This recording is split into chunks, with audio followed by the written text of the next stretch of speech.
suis un énorme fan de l'univers littéraire de Lovecraft et j'ai enfin regardé Reanimator. Ça a beau être un film culte pour tous ceux qui aiment Lovecraft, j'ai l'impression qu'il y a très peu de personnes qui l'ont vu.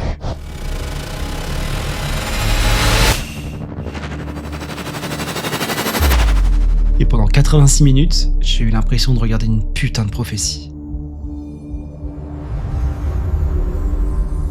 Parce qu'en 2025, il y a le PDG d'une des plus grosses boîtes d'IA au monde qui vient de déclarer qu'on pourrait doubler l'espérance de vie en 5 ans grâce à l'IA. En Chine, il y a déjà des chercheurs qui utilisent l'IA pour faire revivre les morts numériquement. Et il y a un scientifique qui développe des médicaments anti-vieillissement avec une seule conviction, c'est de vaincre la mort.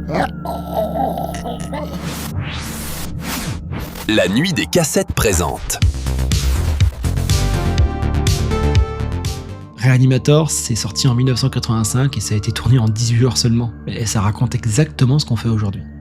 Ramener ce qui est mort, sans même se demander si on devrait. Déjà, je dois vous dire la vérité. Je suis le plus grand des fans de films de zombies. Genre vraiment. Je me suis même tapé des énormes nanars.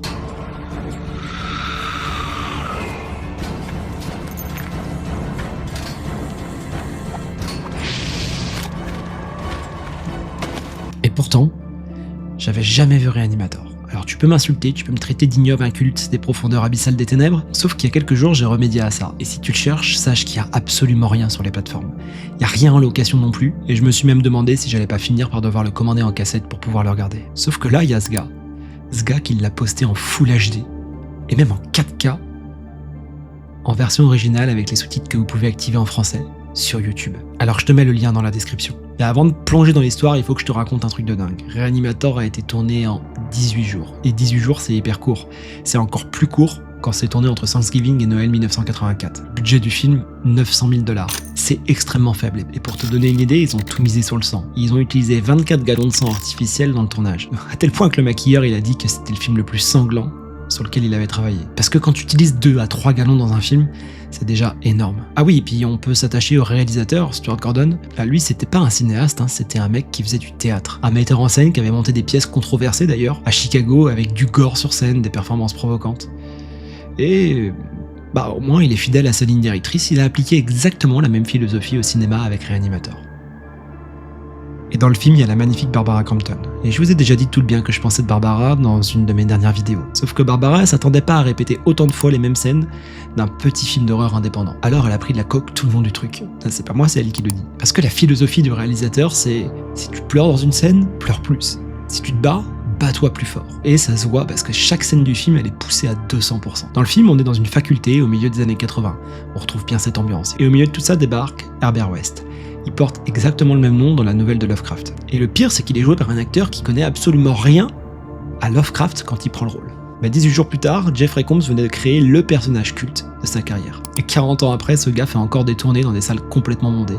Je pense pas qu'il imaginait qu'en tournant 3 semaines dans sa vie, il allait en parler 40 ans plus tard. C'est surréaliste. Bon allez, revenons à Herbert West. Il a des lunettes strictes, des cheveux plaqués, toujours un peu trop sérieux pour être normal. D'ailleurs, il incarne très bien son rôle. Et dès le début, tu sens que lui et les autres, ils vivent pas dans le même monde. Parce que pendant que le prof dissèque sagement des cerveaux, ou font des trucs normaux, d'ailleurs c'est normal de disséquer des cerveaux dans les facs de médecine,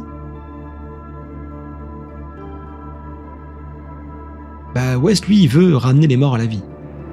Sauf que, comme tu le sais, c'est absolument pas légal de faire ça. Sur des animaux, c'est hyper douteux, et sur des humains, c'est clairement une agression. Alors il y a ce moment génial où le professeur Hill décrit West comme une menace en essayant d'influencer le doyen. Et chaque phrase est une petite étincelle de plus, comme si on attisait un feu. He's disrespectful, tells lies about the staff. En gros, il rentre pas dans le moule et ça fait clairement chier. Ça fait chier parce que ce genre d'endroit, c'est une université. Et une université, c'est fait pour formater des jeunes à entrer dans une société qui est quand même bien modélisée. Et tu sais quoi ? Stuart Gordon, il savait exactement de quoi il parlait. En 1968, pendant ses études, il avait monté une pièce de théâtre qui était hyper controversée sur Peter Pan, et ça lui avait valu d'être arrêté pour obscénité. Par contre, le gars, il s'est clairement pas trompé d'orientation professionnelle. Donc la police avait littéralement fermé le spectacle. Alors Gordon, il savait ce que c'était que le rejet institutionnel. Et ça, il l'a mis dans son film. Et en face, t'as Dan. Dan, c'est l'étudiant modèle, un peu naïf, un peu trop gentil. On dirait le cousin angélique de West. Et c'est là où on découvre sa copine, Megan, qui est la belle Barbara Crampton, qui est en plus la fille du doyen. Et Dan, comme il a un peu besoin d'argent, il met une petite annonce pour une colocation. You're here about the apartment? Yes. Didn't we meet this morning? You're West. Herbert West. Alors au début tout se passe bien, Herbert West est assez discret, Dan a même l'air intrigué par le personnage, parce qu'il semble plutôt intelligent et passionné par la médecine, jusqu'au moment où...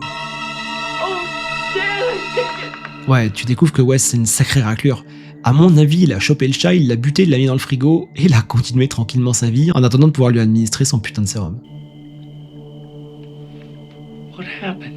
Il y a une fun fact qui dit que c'était pas un animatronique. Paraît-il que c'était un vrai chat. Alors tu te doutes bien qu'il n'est pas resté mort longtemps ce chat.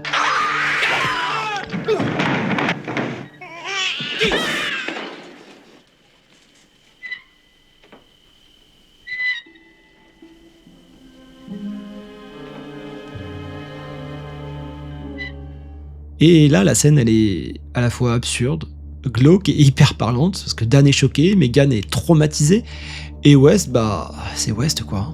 Lui, il commente tranquillement, il décrit, il rationalise, et il fait sa petite expérience sur la mort. Comme si c'était une question de dosage. C'est à ce moment-là où on a un parallèle qui est énorme avec une petite secte. Il y a un dogme qui dit que la mort n'est qu'un état temporaire. Il y a un prophète qui est Herbert West lui-même, il y a un disciple qui est Dan, qui hésite mais qui reste quand même, et puis il y a une première opposante qui est Megan, qui voit très bien que tout est en train de partir en couille. Bon, évidemment, tu te doutes bien que le chat n'a pas suffi. Pour West, lui, c'est la mort qui a échoué, et pas lui. Le problème, c'est jamais l'idée, c'est toujours le cobaye. Donc la solution, elle est simple.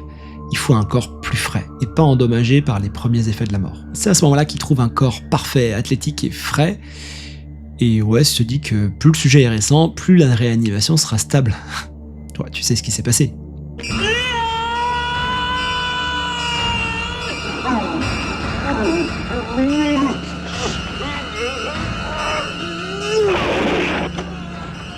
Voilà, avec tout le bordel et le bruit que ça faisait, le doyen s'est bien douté qu'il se passait quelque chose de bizarre, et... ouais, lui aussi il est mort. À ce moment-là, dans le film, on se dit que c'est fini, ça y est, ils ont tout perdu, ils vont s'arrêter là. Mais non, quoi de plus frais qu'un mec qui vient tout juste de mourir devant soi. C'est à ce moment-là que rentre dans le jeu le professeur Hill. Et lui, ce qui est fascinant, c'est que c'est l'opposé de West. West, c'est la folie qui vient de l'extérieur du système, c'est le marginal. Et Hill, c'est la perversion qui est à l'intérieur du système. C'est le tyran qui a déjà le pouvoir, mais qu'en veut toujours plus.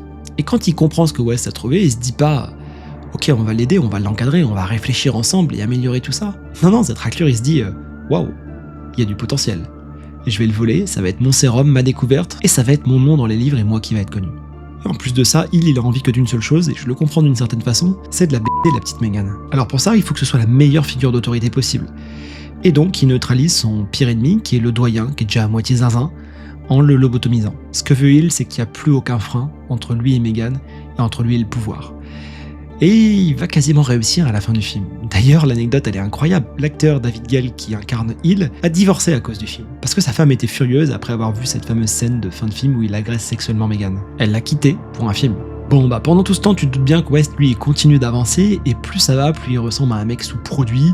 Là le film il te propose un joli parallèle avec l'addiction. Et à ce stade de toute façon, tu te dis qu'il cherche plus seulement à prouver que ça marche, il veut prouver qu'il a eu raison contre tout le monde. Et si Hill était pas là, on aurait presque oublié Megan dans tout ce bordel. Parce que elle, le sérum, elle s'en fout. Elle s'en fout de savoir si c'est une révolution scientifique. Parce que elle, tout ce qu'elle voit, c'est deux choses. Elle voit que l'homme qu'elle aime est en train de devenir quelqu'un d'autre, et elle voit que son père est devenu l'ombre de lui-même.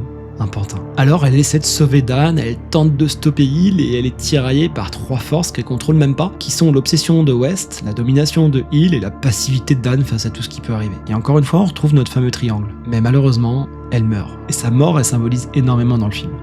Parce que c'est la fin de tout ce qui tenait encore un peu droit dans ce monde. C'est la fin de l'insouciance. C'est la fin de l'amour, et c'est la fin du « ok, on peut peut-être encore revenir en arrière ». Et le grand final, c'est la logique d'Herbert West poussée jusqu'au bout. Tout le monde revient, tous les corps se réveillent, et là t'as l'impression de voir la conséquence de toutes les fuites, de tous les compromis, de tous les « juste cette fois, plus personne ne contrôle rien ». C'est le sérum qui a gagné, c'est l'idée qui a gagné. Mais dans ce chaos, il reste un dernier choix. Et là, le film te pose la question en silence. Tu ferais quoi si c'était toi ?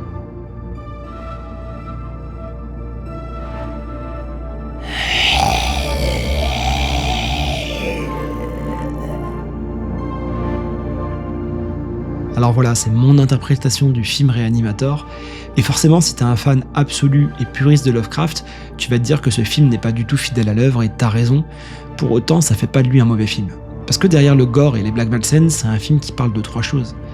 Il parle de ce qui se passe quand tu refuses qu'une chose se termine, comment le rejet des différents fabrique autant de monstres que Jenny, et il parle de comment le pouvoir finit toujours par vouloir posséder le savoir. Et en 2025, il y a les géants de la tech qui se battent pour contrôler l'IA qui allongera nos vies. En 1985, c'était Hill qui se battait pour voler le sérum de West. 40 ans d'écart, et pourtant, c'est la même histoire. Alors maintenant que tu as eu un tout petit peu de temps pour y réfléchir, toi dans cette histoire, si un jour on te posait vraiment devant un petit flacon vert fluo en te disant qu'avec ça tu peux ramener quelqu'un, est-ce que tu le rangerais dans le tiroir ? Toi aussi, tu commencerais à calculer la dose qu'il faut pour réanimer le plus de personnes.